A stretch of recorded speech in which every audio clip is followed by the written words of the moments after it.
warahmatullahi wabarakatuh. Waalaikumsalam warahmatullahi wabarakatuh.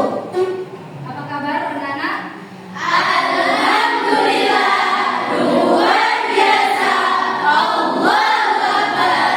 Dan apa muda? Yes, yes, yes. Wah, semangat sekali. Oke, saya absen ya, saya absen kalian. Kebetulan absen saya tidak dibawa, tapi saya paham kalian masih ketinggalan barusan. Jadi masuk semua tapi ini kan ya? Mega, Atika, Lisa, Silvi, semuanya masuk ya, nggak ada yang nggak masuk. Ada siapa? Siapa yang nggak masuk? Nggak ada ya? Oke. Terima kasih ya karena kalian sudah semangat kalian untuk masuk setelah liburan panjang ini. Untuk menumbuhkan semangat kalian setelah liburan panjang, saya akan memberikan sebelum pelajaran kita dimulai, saya akan memberikan ice breaking dulu pada kalian. Setuju nggak? Setuju. Oke. Sekalian kalian silakan berdiri. Es breakingnya tuh seperti ini. Jadi es breakingnya tuh seperti ini. Kalian taruh pen ya, taruh pen di depan kalian. Oke. Taruh pen di depan kalian. Sudah ya? Sudah. Setelah taruh pen, ini namanya es breaking. Nama es breakingnya namanya boom campaign. Jadi boom campaign. Kalau saya mengatakan boom, makanya boom. Coba praktek boom. Nah, kalau camp tepuk tangan. Kalau pen ambil pen yang ada di depannya. Oke, paham? Siap, kita mulai. 1, 2, 3. Boom. Boom. Boom. M. M. M.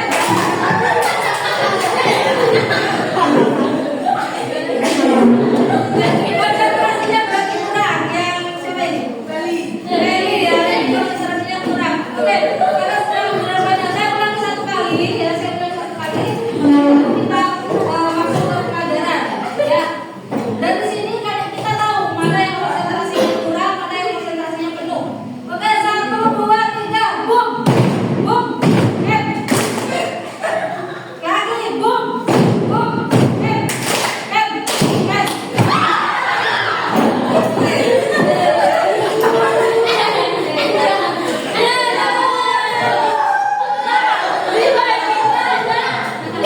Sudah semangat ya?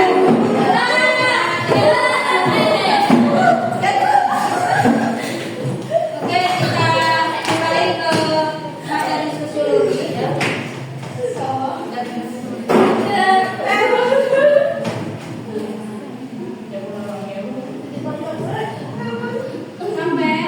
Sampai enggak Bu, enggak Ibu.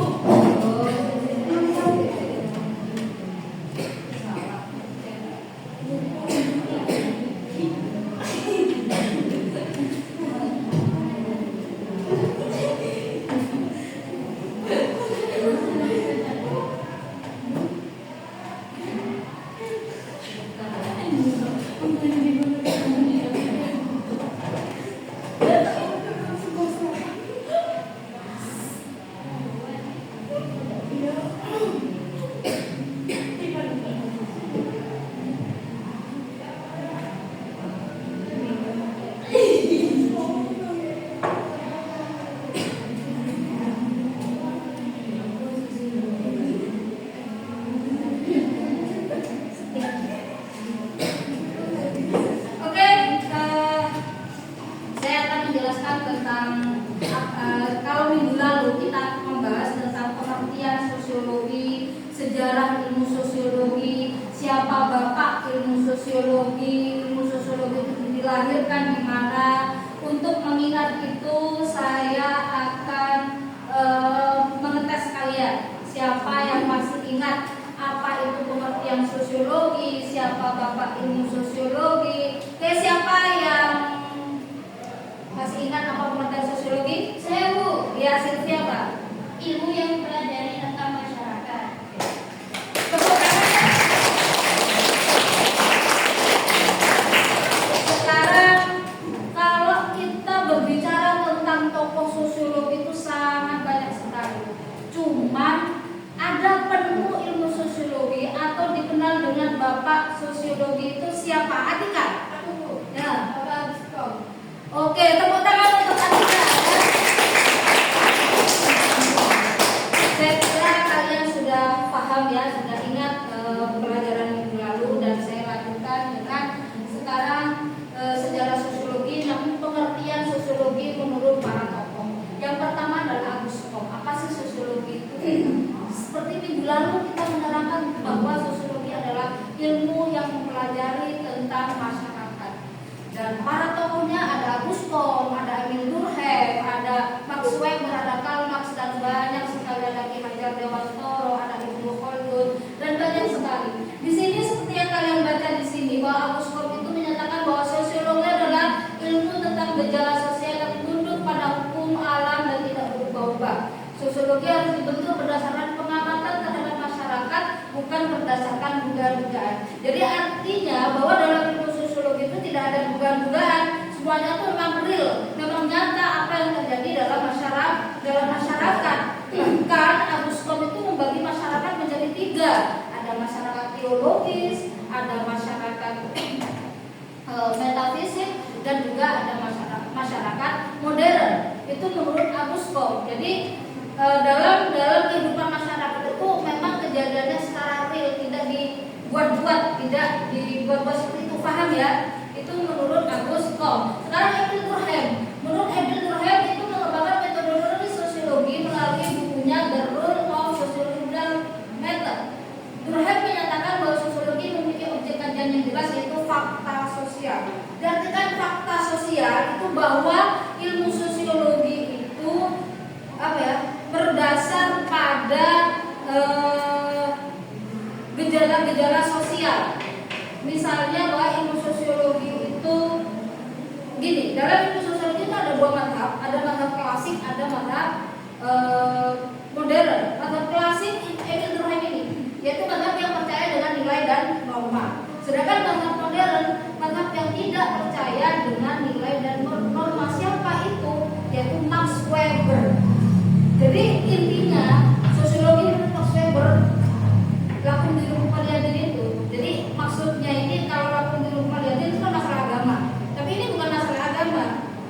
Ya kalau saya tusoku gitu loh intinya. Jadi mau melakukan apa tidak percaya pada nilai dan norma. Seperti yang terjadi di masyarakat kita. Masyarakat seperti ini. Salam horor ya. Horor tahu yang sekarang lagi ramai dibicarakan, yang diharapkan oleh MUI, nah itu ya. Itu kalau dalam Emil Durkheim itu melanggar nilai dan norma. Tapi menurut Max Weber itu biarin, kalau itu kita bahagia dengan itu.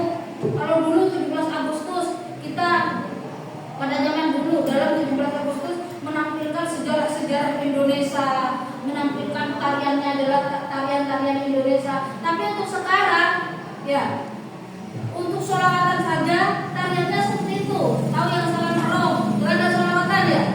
Tariannya goyangannya seperti itu. Itu sosiologi mazhab modern menurut Max Weber. Kalau Emil Durkheim masih memegang teguh pada nilai dan norma, paham? Oke. Sekarang kita baca ya dalam ininya yang kemarin saya suruh ada PR, suruh baca buku tentang apa itu namanya? Ciri-ciri sosiologi ya. Coba kalian ini ingat-ingat atau cari di HP, di Google ya. Buka HP-nya di Google, searching tentang ciri-ciri sosiologi, kalian diskusikan. Terus habis ini saya kasih presentasi di ini saya bagaimana hasil diskusi sama teman kalian. Coba HP-nya dikeluarkan. Yang punya HP-nya dikeluarkan. Ada ya. Di sini cuma 1 ya.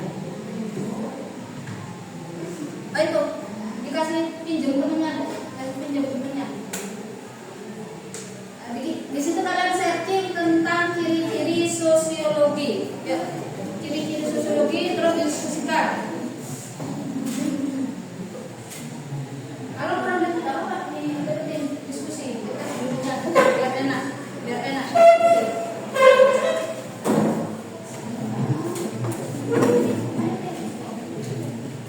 Nah, di situ diskusi. Nanti ada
juga dan berdasarkan hasil observasi.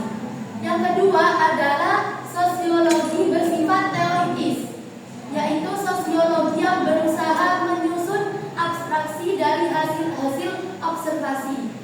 Nah, abstraksinya adalah kerangka dari unsur-unsur yang didapat dari observasi, disusun secara logis. Nah, tujuannya untuk menjelaskan sebab akibat dari penelitian tersebut.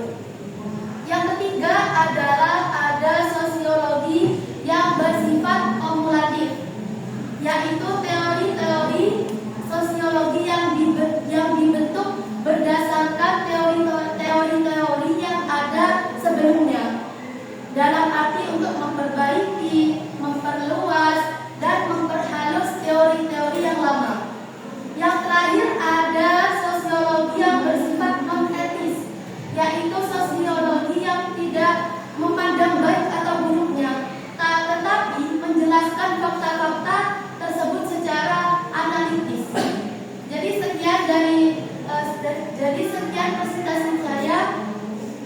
Jika ada yang salah atau ada yang mungkin mau presentasi lagi, monggo.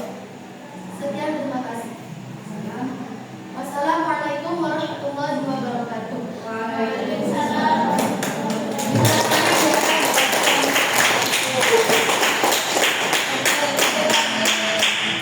Itu tadi dari presentasi dari kelompok 1. Mungkin ada dari kelompok lain. Ada dari kelompok lain? Belum, karena waktunya sudah habis. Kita teruskan minggu depan ya. Tetap presentasi tentang ciri-ciri sosiologi ya. Oke. Sekarang sebelum saya tutup, saya kasih refleksi dulu ya. Mungkin kalian ada pertanyaan? Nggak ada. Atau saya tanya ya. Saya tanya. Sekarang untuk Leli, maksud ciri-ciri sosiologi itu ada berapa level? Ada berapa? Yang basic, bukan basic. Yang keras. Sosiologi bersifat empiris, sosiologi bersifat teoritis, sosiologi bersifat kumulatif, dan sosiologi bersifat Bina, bersifat empiris maksudnya apa?